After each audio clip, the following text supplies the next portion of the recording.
Eto na nga mga chong, marami tayong basketball updates. RJ Abarrientos, may pag-asa nga bang may activate sa Gilas lineup? Barangay Ginebra, apektado ang preparation sa semis dahil sa Gilas, Pilipinas. Sa ngayon nga mga chong, ay nagsisimula ng maghanda ang kalabang kupunan ng Barangay Ginebra sa Best of 7 semi-final series na Northport, Batanguer. Samantala ang Barangay Ginebra ay watak-watak nga yung kupunan ni Coach Tim Cone dahil nakafocus sila ngayon sa ating national team na Gilas, Pilipinas. Nabanggit na nga ni Coach Tim na kahit wala siya sa Barangay Ginebra ay tuloy-tuloy pa rin yung practice ng kanyang kupunan. Pero kung titingnan nga nating maigi mga chong, ay komplikado nga yung lagay ngayon ng Barangay Ginebra dahil kalahati sa kanilang lineup ay nasa Gilas, Pilipinas kung saan maglalaro sila overseas, yung kalahati ay naiwan dito sa Pinas. At iba pa nga rin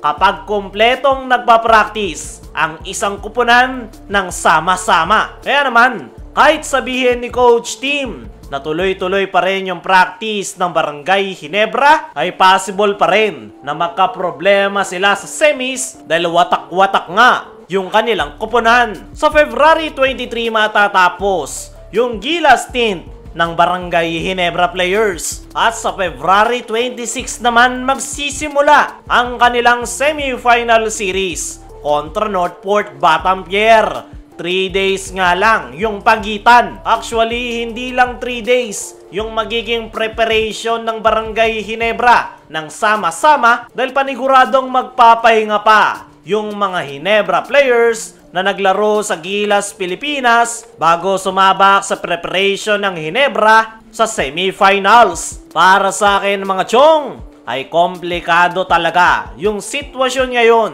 ng kupunan ni Coach Tim Cone dahil apektado nga talaga yung preparation nila sa semifinals dahil sa ating national team. Hindi nga rin nila po pwedeng i-underestimate ang Northport, Batanguer. Kakaiba nga yung performance na kanilang ipinapakita at hindi nga sila mangunguna sa team standings buong conference nang wala lang. Kaya naman, naniniwala ako mga chong na magiging problema ng Barangay Ginebra itong Northport, Batanguer ngayong Best of 7 semi-final series, lalo na ngayon na komplikado yung sitwasyon ng Barangay Ginebra kung saan kasalukuyan nga silang watak-watak dahil sa Gilas, Pilipinas at very limited lang yung kanilang magiging preparation sa semis ng sama-sama. Isipin nyo na lang yung Northport, Batanguer na napakaganda ng inilalaro ngayong conference,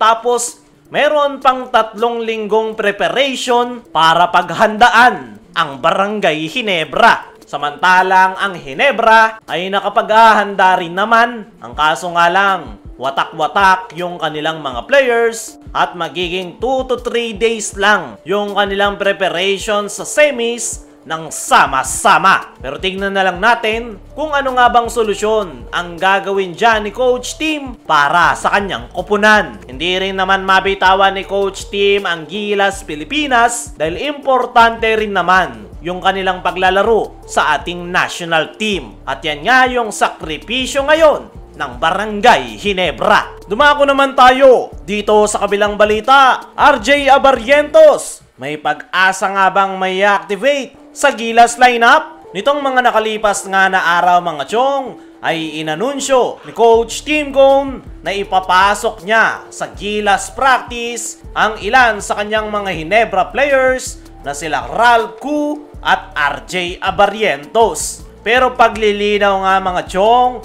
practice player lang sila ng Gilas, Pilipinas habang nagpapahinga pa sila Brownlee at Roy Rosario. Pero ang tanong ng karamihan, may i-activate nga ba someday itong si RJ Abarrientos sa official lineup ng Gilas, Pilipinas? As of now, ay masasabi natin hindi pa. Dahil intact at satisfied na si Coach Tim sa kanyang guard rotation sa ating national team. Batang-bata pa nga itong si RJ Abarrientos at makapaghihintay pa ito panigurado naman na iaakyat rin ito someday ni Coach Tim Cone sa official lineup ng Gilas Pilipinas dahil isang ang generational talent itong si RJ Abarrientos. Napakahusay nga nitong gwardya at napakataas ng basketball IQ. Nakikita na nga natin yan sa Barangay Ginebra at panigurado marami pang po pwedeng ma-improve itong si RJ Abarrientos sa kanyang laro. Naniniwala ko mga chong na hindi pa talaga nailalabas ni RJ Abarrientos yung kanyang full potential. At yan nga yung pinipiga sa kanya ni Coach Tim sa Barangay Ginebra dahil napakalaki talaga ng potential nitong si RJ Abarrientos. Once nga na makabisado na niya talaga ng tuluyan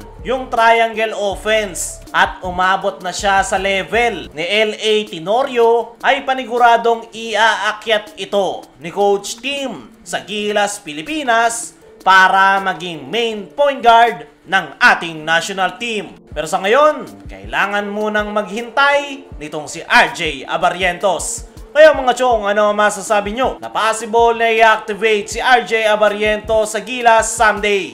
Ano rin yung masasabi nyo na apektado ang Barangay Ginebra sa Gilas Pilipinas? I-comment mo lang dyan sa ibaba.